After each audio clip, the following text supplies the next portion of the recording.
Bem, é bom estar aqui novamente esta tarde e hoje abordaremos otimizar seu cérebro. Este é, de fato, um conteúdo programático que ministramos em uma disciplina universitária lá em Weimar. Um dos requisitos gerais para todos que se formam em Weimar é cursar Otimize seu cérebro. Normalmente é uma aula para calouros, então temos muitos calouros em Weimar e, na verdade, nesta quarta-feira, eles farão o exame final de Otimize seu cérebro. Contudo, metade da sua classificação, na verdade, não se fundamenta em exames ou questionários ou algo do gênero. Ela é baseada na participação ativa e constante nos hábitos que, de fato, contribuirão para otimizar seu cérebro. E, claro, isso é crucial no início de suas jornadas acadêmicas. Possuir inteligência adequada para aprender, assimilar e aplicar conhecimento, além de uma robusta inteligência emocional. Curiosamente, ontem, na nossa reunião dos reitores das universidades da Califórnia, eu estava mencionando o que fazemos em Weimar e todos eles se mostraram bastante interessados no curso Otimize seu cérebro, pois também passam por uma avaliação inicial, ou seja, realizam um teste no início, para ver qual é a sua inteligência emocional. Conseguimos identificar se eles têm depressão, se têm ansiedade e coisas do tipo, e podemos oferecer recursos para aqueles que estão com desafios de saúde mental. Felizmente, em Weimar, não estamos nos 60% de estudantes universitários que têm uma doença mental. Eu acho que não é zero, mas acho que entre essa turma de calouros, se me lembro bem, na verdade são 10%. É bem distinto do que ocorre na UCSF ou em Stanford, mas queremos auxiliar os 10% e os outros 90% devem aprimorar seu QI e QE, o que o programa fará. Então, existem múltiplas coisas que eles aprendem com relação a otimizar o seu cérebro, mas vou começar com um texto que, de fato, é o último capítulo da Bíblia e diz: "E eles verão a sua face e o seu nome nas suas testas." O que há na testa? O cérebro. E que parte em particular? O lobo frontal, onde o QI e o QE se unem. De acordo com os resultados de um estudo que acompanhou milhares de estudantes durante a faculdade, o sistema de ensino superior está efetivamente falido. A propósito, este é o sistema de ensino superior, faculdades e universidades para educadores. A forma mais elevada de ensino, ou assim considerada, denomina-se credenciamento regional. E, a propósito, o credenciamento regional deixará de existir dentro de um ano, em breve. Regional significa que eles só credenciam em uma determinada região. Por exemplo, não se pode usar nosso órgão de credenciamento aqui em Oregon. É somente a Califórnia que possui a WASC e, claro, a Califórnia se ufana, e eu até acredito que eles estejam certos sobre isso, já que somos credenciados por eles, mas eles se orgulham de ter o sistema universitário de credenciamento mais qualificado dos Estados Unidos. Contudo, em 2020, devido ao que o Departamento de Educação faz no governo federal, a parte regional será eliminada. Ou seja, em 2020, uma universidade de Oregon poderá selecionar o órgão de credenciamento da Califórnia para credenciar sua universidade. E agora vai haver competição. Antes, todos eles tinham um monopólio, sabe, em sua região. Havia apenas um credenciador regional e você ia até ele para fazer o processo. Mas agora haverá seletividade. Mas Stanford, como mencionei, é credenciada por este órgão regional e outras também. Porém, curiosamente, muitos estudantes saem da faculdade com diplomas, mas quase sem melhora no pensamento crítico ou no raciocínio complexo. E claro, você está pensando que é por essa razão que eles vêm a uma universidade credenciada. Contudo, estamos notando que, embora se formem, seus cérebros não progridem. A capacidade deles de analisar as coisas não está melhorando. Suas habilidades de raciocínio complexo não estão melhorando. E claro, isso é bem novo, porque antes disso, faculdades e universidades pareciam conseguir aprimorar muito isso. Um estudo com 2.322 universitários revelou que 45% não melhoraram raciocínio nem pensamento crítico após 2 anos. Após 4 anos, 36% obtiveram um diploma sem aprimorar suas habilidades de raciocínio complexo ou pensamento crítico desde o ensino médio. Agora pergunto, se essas pessoas não tivessem frequentado uma dessas universidades de elite, e em vez disso trabalhassem diariamente numa fazenda em 3 dimensões, com as mãos, vocês creem que suas habilidades de raciocínio complexo teriam aprimorado? Na verdade, a probabilidade seria bem maior. E então estamos em um dilema onde os cérebros, na verdade, se desenvolvem melhor, em certos casos, se não cursar faculdade ou universidade. E você, na verdade, faz coisas na natureza e trabalha com as mãos e esse tipo de coisa. Por que melhora com isso? O lobo frontal desenvolve-se por 30 anos. Se lhe dermos a nutrição, o ambiente certo para crescer, deveríamos melhorar significativamente as habilidades de raciocínio complexo e pensamento crítico dos 18 aos 22 anos. Agora, eu não sei se algum dos outros reitores com quem me encontrei ontem diria a vocês o que eu acabei de dizer aqui hoje. Parece autodestrutivo, sabe, quando você é o reitor de uma universidade, dizer que talvez seja melhor não ir para essa universidade e, na verdade, trabalhar com as mãos ao ar livre. No entanto, estamos atualmente inseridos neste dilema. O estudo revelou também que, embora faculdades seletivas tivessem mais sucesso, as 24 universidades possuíam pequenos grupos de jovens automotivados que aprendiam, enquanto a maioria apenas passava, então alguns se destacavam bastante. O que faziam os alunos de maior sucesso? Trabalham sozinhos, em vez de estudar ou trabalhar em grupos. Agora, isto é algo que também intriga bastante os órgãos de credenciamento, porque as entidades credenciadoras adoram ver os estudantes envolvidos em trabalhos de grupo, com todas as suas atividades e sessões colaborativas.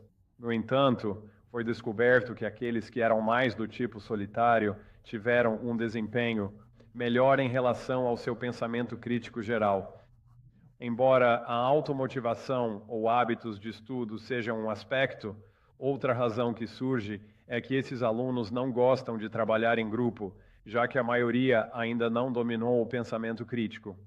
Em outras palavras, isso os atrasa e é uma perda de tempo se envolverem nessas atividades sem melhoria como resultado.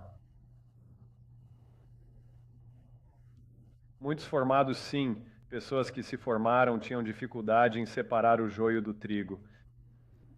Se você observar o que eles estavam medindo como habilidades de raciocínio complexo, não é nenhum bicho de 7 cabeças.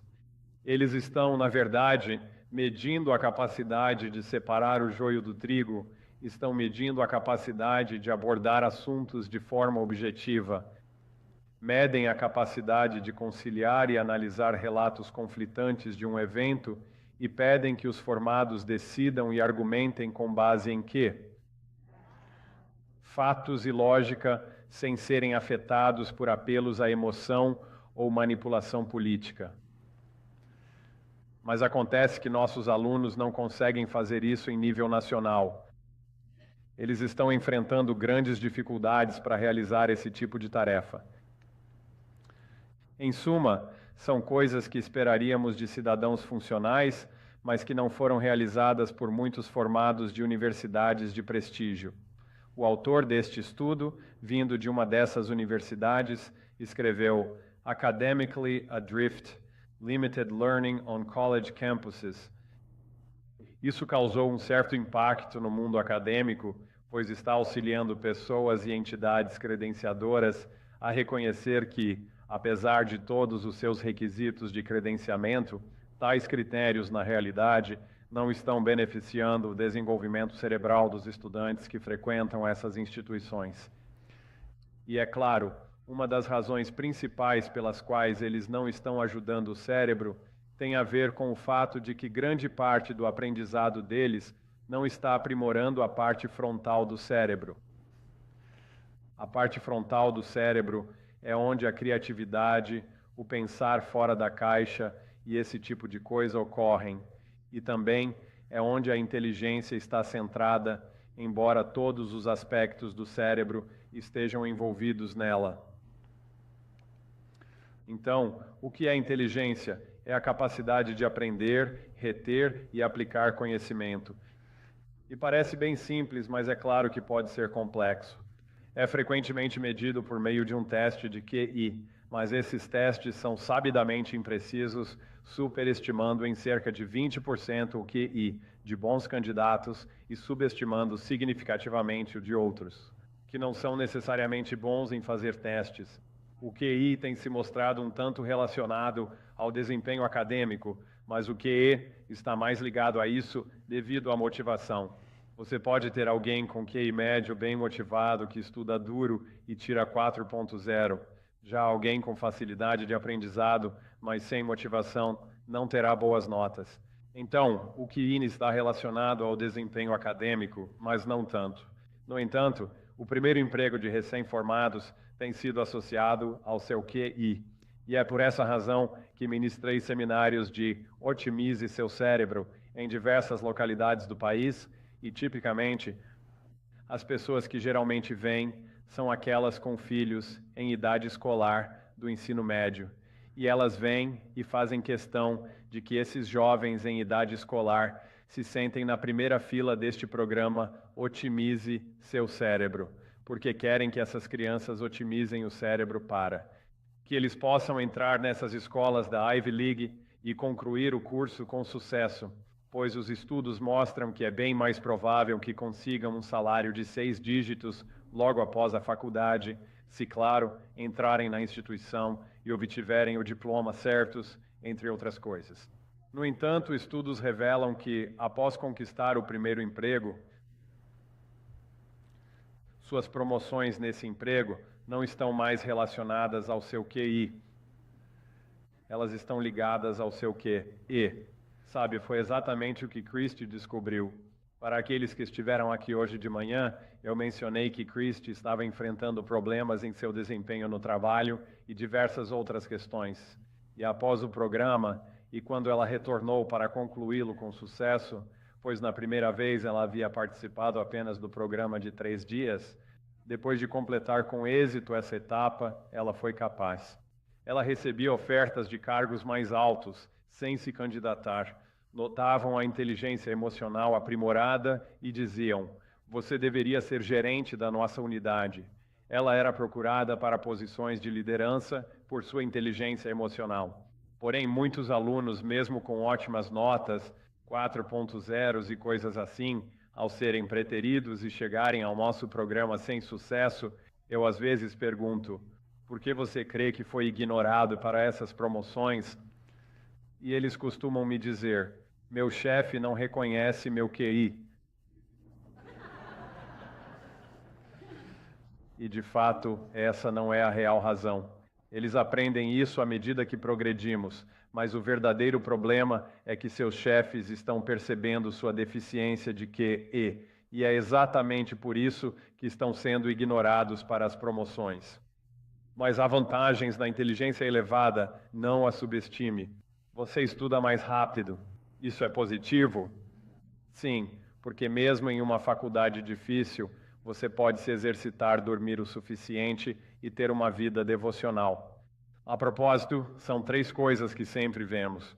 Se a sua vida estiver em equilíbrio, você deveria ser capaz de manter um programa regular de exercícios deveria ter uma vida devocional constante e, inclusive, conseguir ter sono adequado, sabe, de domingo a sexta-feira, e não apenas nos fins de semana.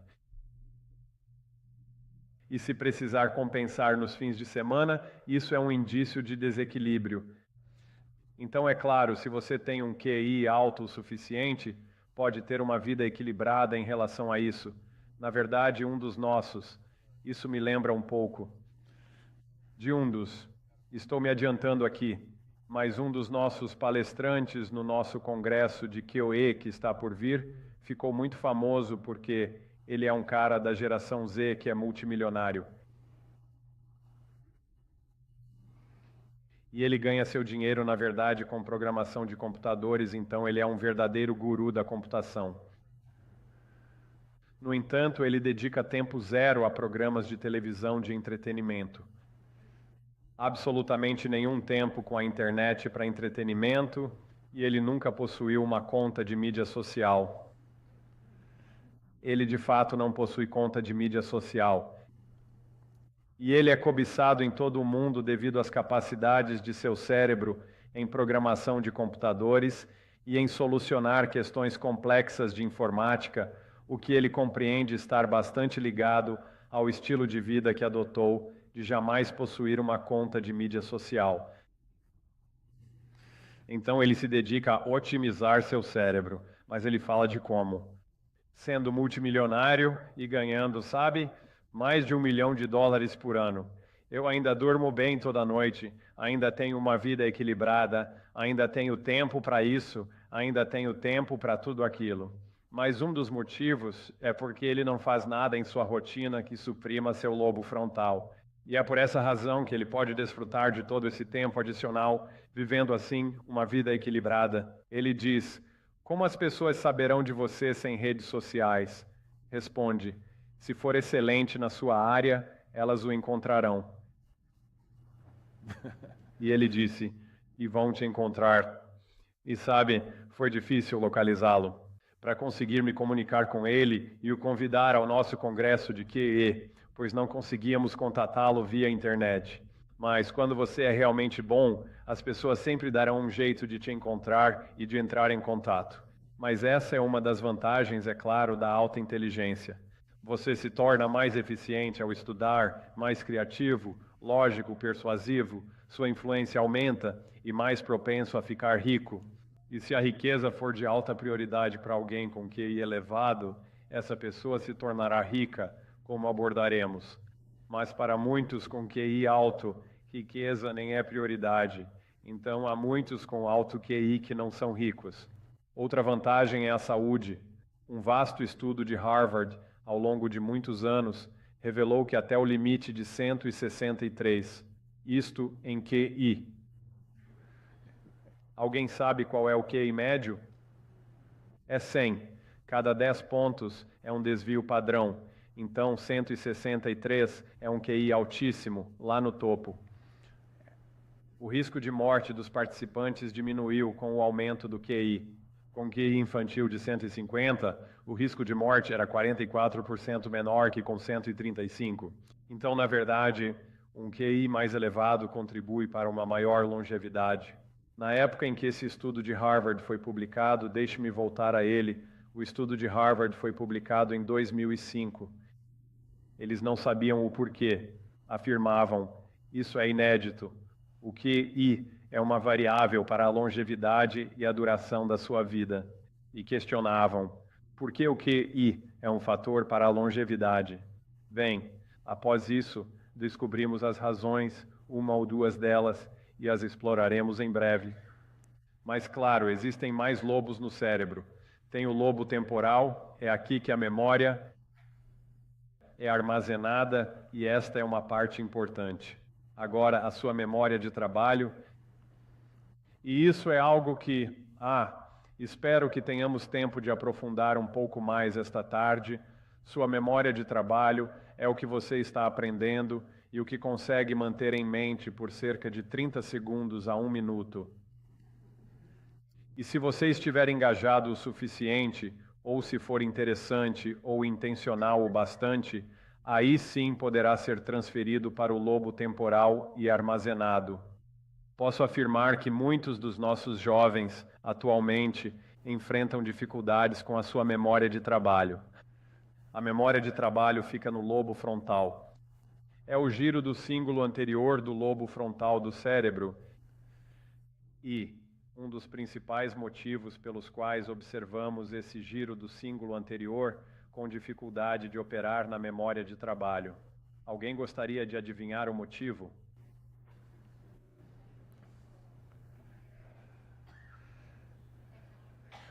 Em particular, declinou significativamente após 2007. O que houve em 2007? Smartphones, sua invenção. E o que tem ocorrido com nossos jovens e os smartphones é que eles pegam seus aparelhos para fazer algo útil, mas em questão de 90 segundos a no máximo 5 minutos, eles já não estão mais fazendo nada produtivo. Por quê?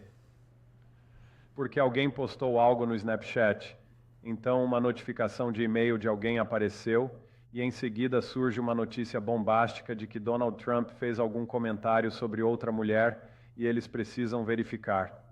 E assim eles são levados à distração. Esses aparelhos são muito distrativos e, é claro, os engenheiros que estão projetando tudo isso estão, na verdade, te programando para que você se distraia.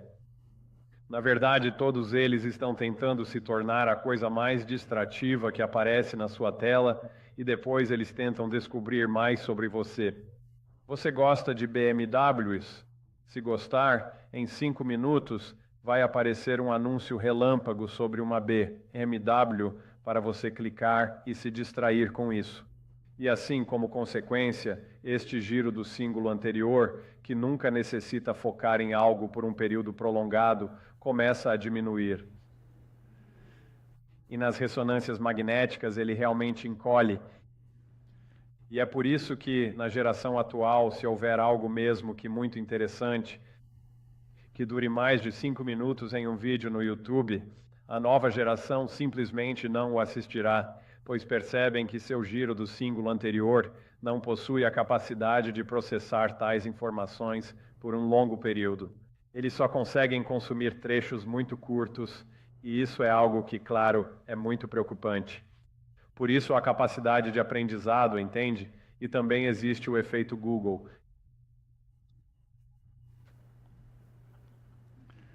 que muitas pessoas têm hoje em dia. O efeito Google não precisamos memorizar nada. Porque se eu precisar saber de algo, o que eu vou fazer? Vou pesquisar no Google, vou procurar. Mas a arte de lembrar é a arte de pensar.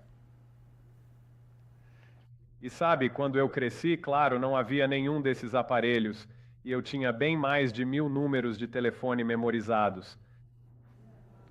Você sabe, no hospital, eu conhecia quais eram os números de cada andar, da UTI e da emergência. Eu sabia, claro, os números dos meus pais, dos meus amigos e de muitos dos meus professores e jamais precisaria procurá-los. Porque eu tinha memorizado e associado todos aqueles números. E claro, essa é uma razão para o sucesso de nossos alunos no Instituto Weimar. Não mencionarei nomes, mas tivemos diversos indivíduos que prestaram a sessão de ciências de seus exames MCAT e DAT, que são as provas de entrada para a Faculdade de Medicina e para a Faculdade de Odontologia, e eles não cometeram nenhum erro em qualquer questão científica. Acertaram todas. Agora, qual é o motivo? Como os ensinamos assim? O que ocorre? Quem mais leciona as aulas de ciências nesse sentido é a doutora Harris. Harris, que é uma química brilhante e, adicionalmente, uma bioquímica notável. Ela até trabalhou para a indústria farmacêutica antes de vir para cá. Então, ela é uma química de grande sucesso, com formação de alto nível e referências impecáveis. Mas, na verdade, esta é uma outra história por si só. Como resultado dos seus estudos em bioquímica, ela passou a perceber que deveria haver um propósito na criação. Ela, adepta da teoria evolucionista, percebeu: essa via bioquímica não poderia ter surgido antes desta. Havia que existir várias delas todas juntas num formato projetado, de outra forma nunca teriam podido ocorrer. E ela começou a reconhecer que havia um projetista e coisas assim, e isso finalmente a conduziu à Bíblia e depois a desejar lecionar no Instituto Weimar. As pessoas indagam: a liberdade acadêmica em Weimar? E a liberdade acadêmica, ela afirma: tenho mais liberdade acadêmica em Weimar do que na Universidade do Colorado, porque ela pode, de fato, ensinar as verdades de ambas as perspectivas, mas o que ela fará é que ela ensinará um conceito de química orgânica e ela traçará um paralelo disso com um conceito bíblico. Incrível! E assim os alunos, quando chegam a uma prova do MCAT, estão sempre ensinando a eles. Quer dizer, não ensinando, estão sempre dando a eles novos problemas que nunca viram antes. Por que fazem isso? Querem testar se conseguem pensar, se o lobo frontal, julgamento e sabedoria são suficientes para entrar na faculdade de medicina, pois um médico não pode cometer erros de julgamento. E então, com esses problemas novos, o aluno dirá: de jeito nenhum, nunca vi este problema, creio não ter aprendido isso. E nossos alunos agem assim ao ver algo novo. É tipo: não estou pronto para isso. Mas eles analisam a questão um pouco mais de perto e o que eles recordam primeiro? Eles se recordam do conceito bíblico, depois rememoram o conceito de química orgânica e em seguida solucionam o problema. Por que isso? Por causa da conexão. É bem mais fácil lembrar de duas coisas e associá-las do que reter uma única coisa isolada que esteja solta por aí. E aprender se tornou um grande desafio devido ao efeito Google. Não estamos mais tendo que associar as coisas e se não formos capazes de fato, associar informações, não conseguiremos armazenar essas coisas na memória de longo prazo em nosso lobo temporal para que possamos recuperá-las quando necessário. E, portanto, o surgimento de todos esses smartphones de fato tem gerado um verdadeiro enigma que muitos cientistas estão discutindo, porque a geração atual realmente tem mais arrogância sobre o que eles pensam que sabem. Mas, na verdade, descobrimos que eles são a geração mais ingênua de todas. Eles podem ser facilmente manipulados e enganados porque seus cérebros não estão preenchidos com coisas que eles reconhecem como verdades absolutas. Então, quando ouvem algo assim, mesmo que não faça o menor sentido, como suas memórias não estão cheias desses fatos verdadeiros, de repente eles se agarram a algo que é completamente falso e se apegam emocionalmente a isso, e daí surgem todos os tipos de problemas como resultado de serem os mais ingênuos, e isso está sendo discutido. Você pode pesquisar sobre isso e nosso especialista também abordará no EQ Summit, lobo occipital. É onde nossa visão se centra e também onde a orientação visual se localiza. O QI se baseia nisso. Nossas habilidades arquitetônicas e a capacidade de projetar estão ligadas ao lobo occipital. O lobo parietal é onde a linguagem reside. Ao aprender um idioma novo, ele se expande. Cálculo, divisão, subtração e habilidades matemáticas também estão no lobo parietal. Einstein tinha um lobo parietal maior que a maioria quando deu seu cérebro à ciência. O cérebro é onde nossa coordenação está centrada e quando equipes competem, elas estão de fato determinando qual tem o cérebro mais bem desenvolvido ou o que funciona melhor no dia. Eles não percebem, mas é exatamente isso que estão fazendo. E então o lobo frontal é onde, como mencionado, QE e QI se unem.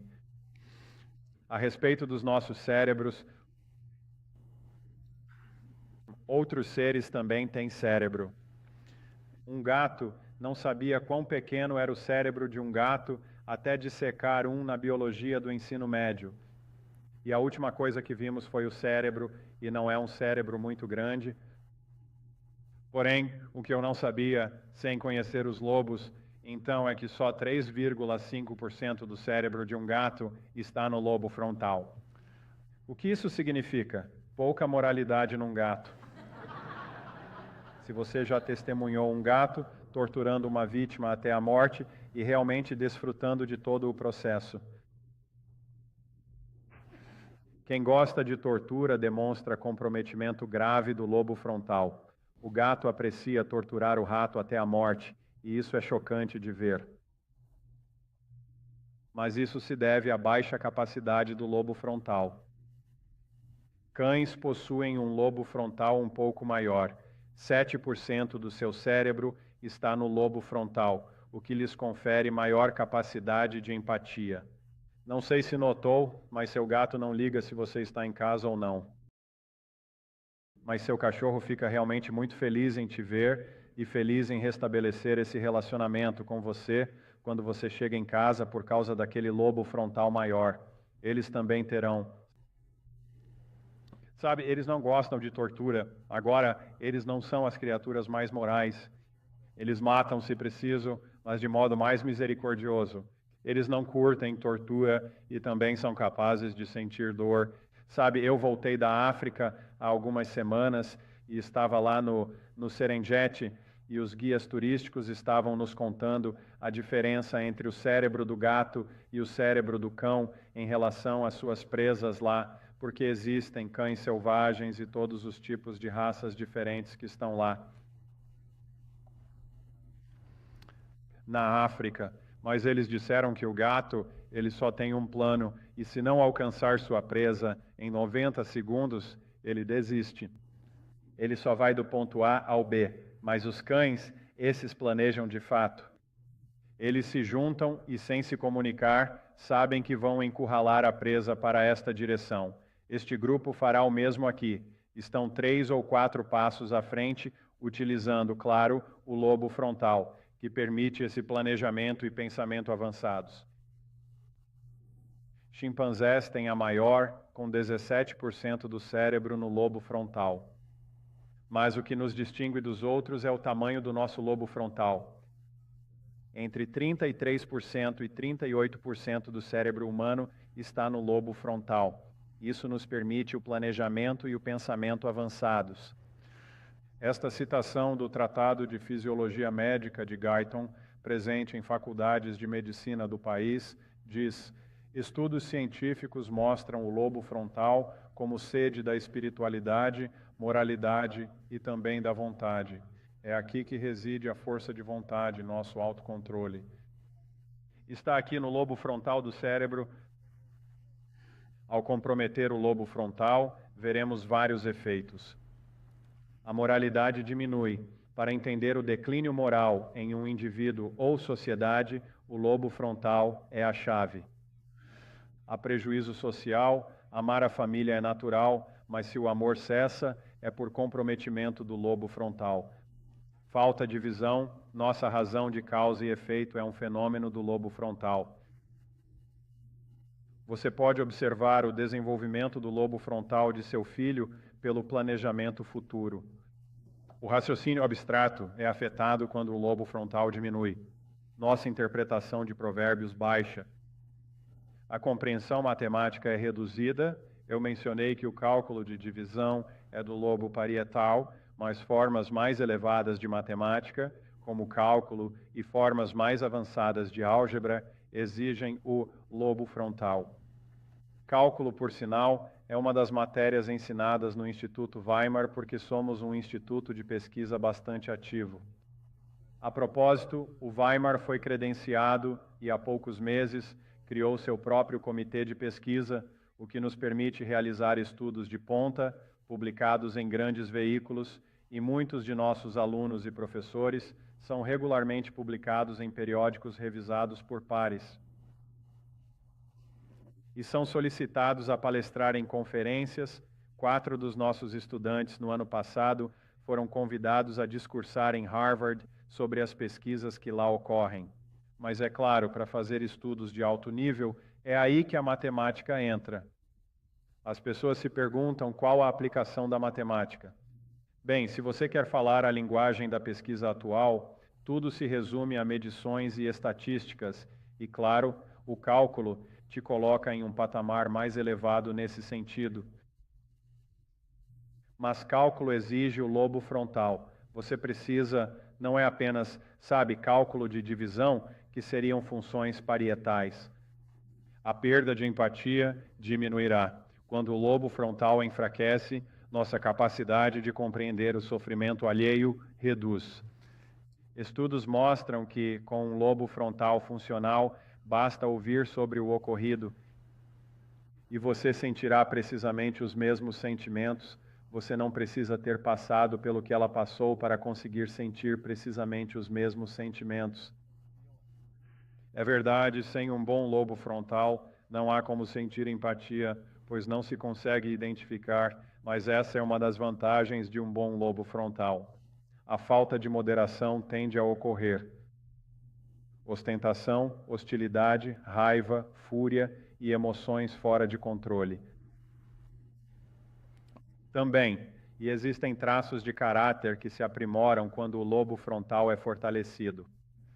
A criatividade é uma delas, com dois componentes essenciais: ser original, ou seja, algo inédito e adaptável, para que sua originalidade contribua positivamente na vida dos outros. Conheço pessoas que se orgulham de ser muito criativas hoje, mas na verdade são apenas bizarras. Elas não fizeram nada útil com sua criatividade para melhorar a vida dos outros. Para ter criatividade real, precisa-se de ambos.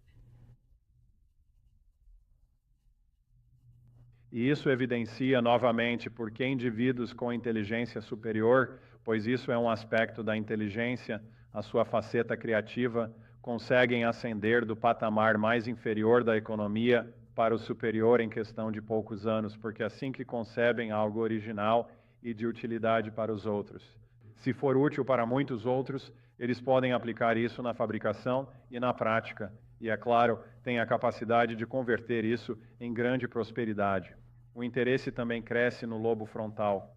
Já notaram que, se tirarmos o celular da geração mais nova, eles pensam: vou ficar entediado? Tipo, o que farei sem meu celular? Isso é, na verdade, um indicativo de um comprometimento considerável do lobo frontal, pois sem um celular ou algo para desviar sua atenção, se você possui um bom lobo frontal, seu interesse se voltará para todas as coisas, e é prazeroso interagir com alguém que demonstra curiosidade por tudo. Como diz o livro secular, ache forças de caráter e virtudes. Se a curiosidade for cultivada, ninguém precisará procurar experiências interessantes, elas simplesmente acontecerão. Então você pode pegar um jovem com um ótimo lobo frontal, prendê-lo num quarto por horas. Inicialmente ele talvez se frustre. Por que me prenderam aqui? Mas ao liberá-lo, ele pode não querer sair, pois estaria absorto em algo que o interessa muito. Por isso, pessoas com bons lobos frontais são, de fato, muito agradáveis de se ter por perto, precisamente por essa razão. O julgamento, pensamento crítico e racionalidade aumentam, levando a boas decisões e uma visão coerente. O amor pelo aprendizado também cresce de forma considerável. E em seguida, a sabedoria. O que seria isso? É a capacidade de entender o que é verdadeiro e correto, aliada a quê? Com o julgamento ideal para a ação.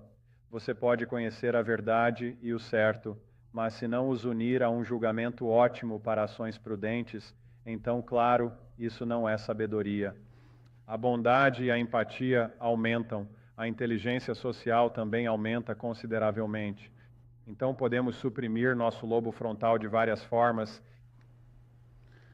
e uma das formas de suprimi-lo efetivamente são as drogas, seja heroína, seja outros tipos de substâncias, seja opioides, metanfetamina, cocaína, todas essas drogas recreativas por natureza suprimem o lobo frontal. E essa é uma das razões pelas quais as pessoas gostam de usá-las. De fato, pode ser gratificante inicialmente deixar seu sistema límbico tomar conta do seu julgamento. Claro, por isso o uso de maconha aumentou muito. A maconha é um poderoso supressor do lobo frontal. E então essas drogas, e claro que é meio desconcertante ouvir a racionalidade por trás da maconha. Eu sei que Oregon é um grande produtor de maconha e também sei que o norte da Califórnia é um grande produtor. Você sabe, a lógica por trás disso, e claro, se você procurar online, pode pensar que ela cura todas as doenças conhecidas pela humanidade agora, porque é usada para uma grande variedade de tratamentos de doenças, mas há tratamentos de doenças em 99% dos casos bem melhores, sem o risco da supressão do lobo frontal. Mas não existe fascínio por coisas que são somente benéficas e não apresentam riscos. Você não vê artigos sobre isso.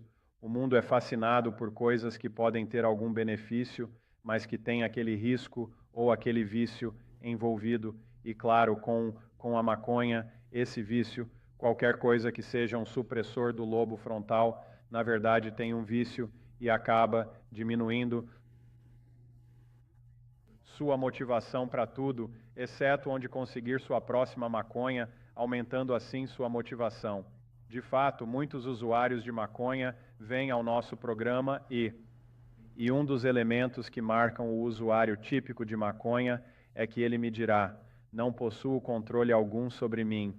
O que preciso ensinar é que todos, de fato, têm autocontrole seletivo. Eles afirmam: não tenho autocontrole.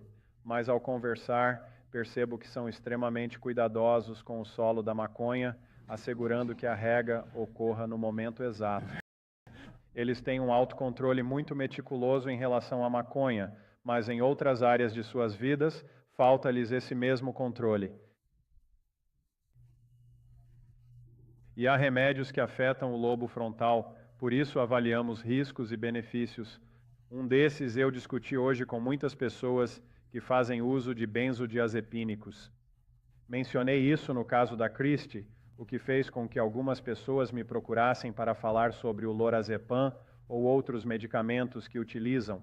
Esses benzodiazepínicos foram concebidos e destinados para uso agudo e de curta duração, como em casos de pânico,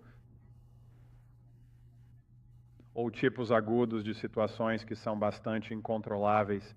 Porém, quando utilizados de forma contínua, esses elementos de fato reduzem sua capacidade cerebral de sintetizar ácido gama-aminobutírico, uma substância essencial para a nossa capacidade de controlar as emoções em momentos de grande estresse. São também poderosos supressores do lobo frontal.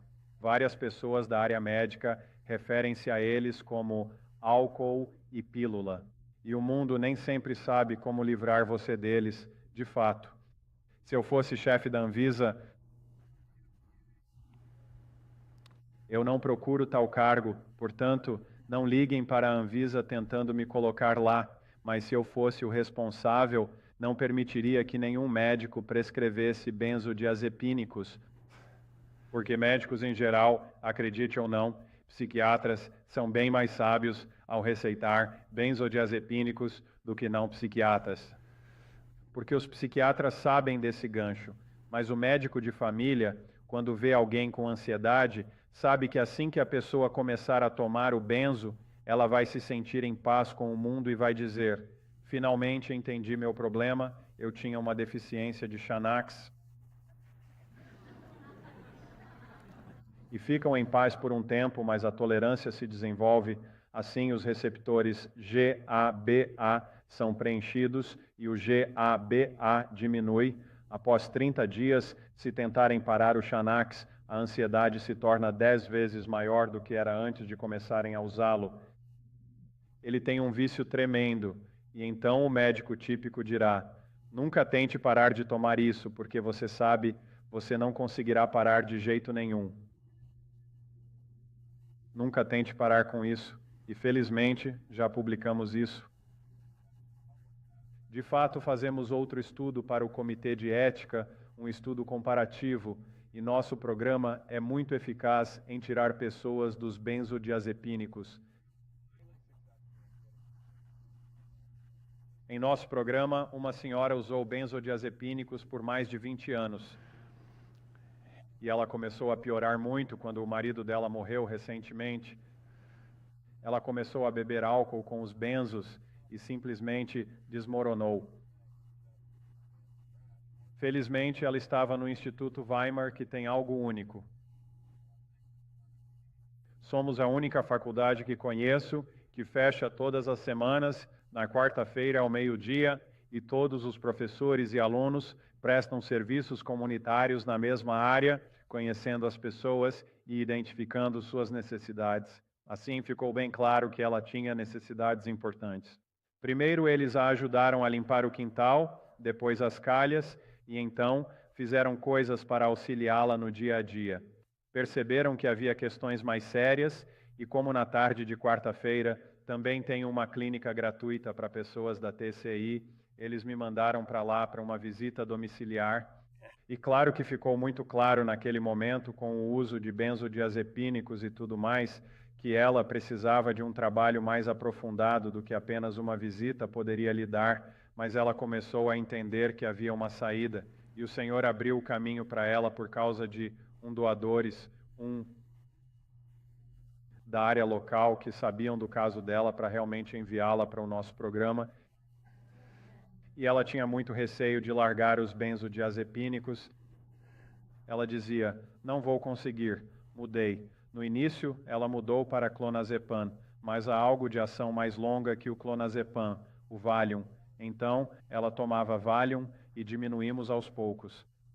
Ao chegar, ela disse, estou tão ansiosa que não aguento mais. Respondi, é a dose certa para parar.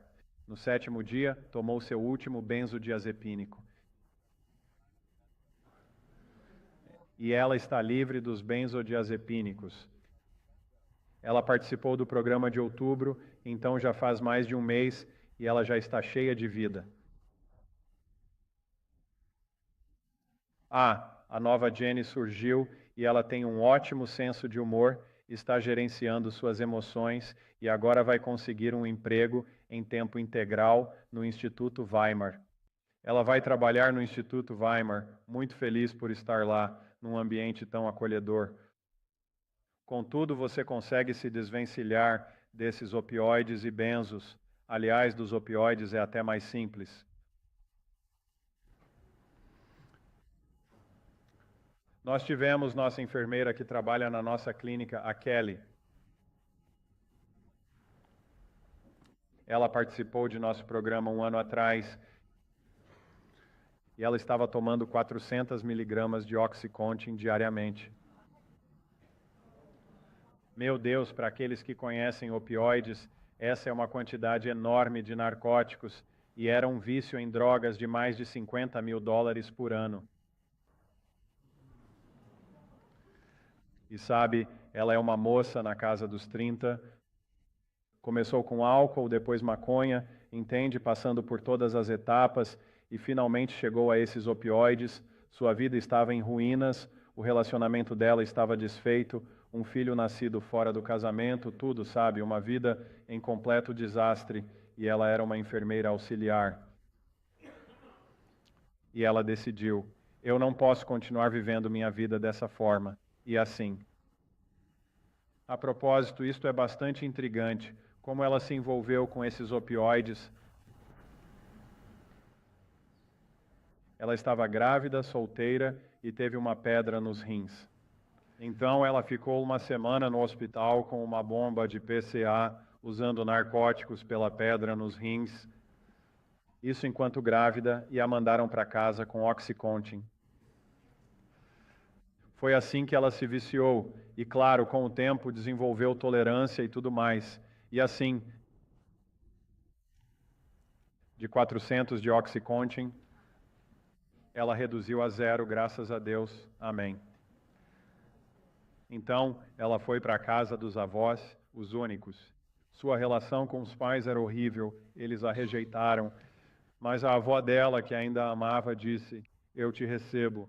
Ela pôde ficar na casa enquanto se livrava do oxycontin. Com benzodiazepínicos, você não quer fazer isso. De alta dose a 0, você pode ter uma convulsão, sabe? Pode ser perigoso. Se você consome álcool em excesso por anos e para abruptamente, pode ter delirium tremens. Mas os opioides, na verdade, aumentam o risco de convulsões, então quando você para de usar opioides, o seu risco de convulsão é nulo. Você não morre de abstinência de opioides. Ela simplesmente causa uma disforia grave e você pode sentir alguns sintomas físicos. Ela teve sintomas de diarreia, pois opioides causam constipação. Ao parar, com o corpo adaptado, haverá diarreia significativa. Você terá um mal-estar no estômago. E no terceiro dia, ela tinha todos os sintomas de disforia severa, pois tentava fazer isso sozinha, além de diarreia, náuseas e vômitos. Então, ela foi para a emergência. E o que você acha que a emergência quis fazer? Você está parando com essa dose de Oxycontin? Vamos lhe dar morfina agora mesmo. E ela disse, não quero isso.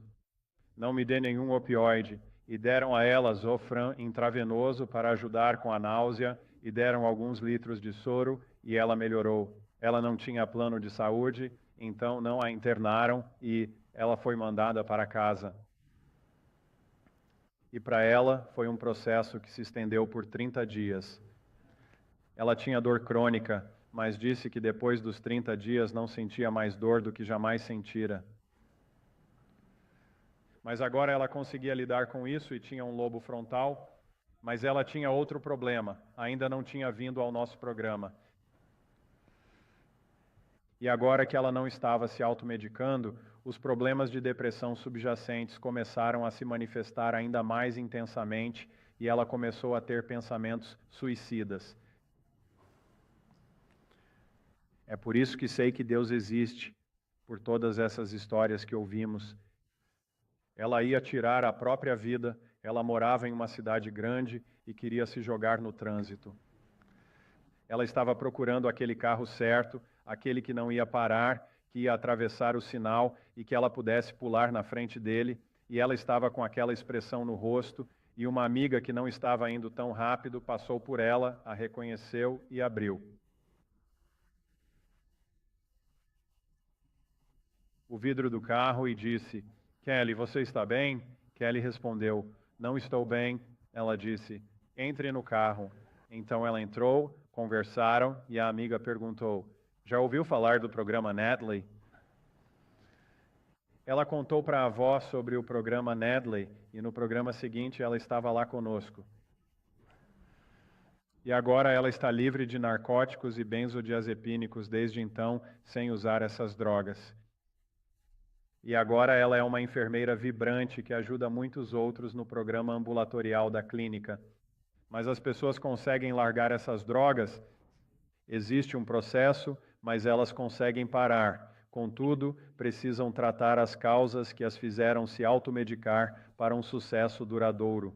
Nosso objetivo não é só parar, mas lidar com as questões subjacentes. E o álcool, que é legal, mas afeta o lobo frontal significativamente. Aliás, falando em álcool, se você tomar uma taça de vinho com sua refeição no restaurante e for para casa, seu risco de acidente sobe? Sim, você está dentro da lei, mas o seu risco de um acidente de automóvel sobe em 40%. Quando você alcança o limite legal, que no Oregon, creio eu, é 0,08%, o seu risco de acidente aumenta 11 vezes. No limite legal, se um policial o parasse talvez a 0,078%, você estaria dentro da lei? Caminharia em linha reta? Não, você poderia.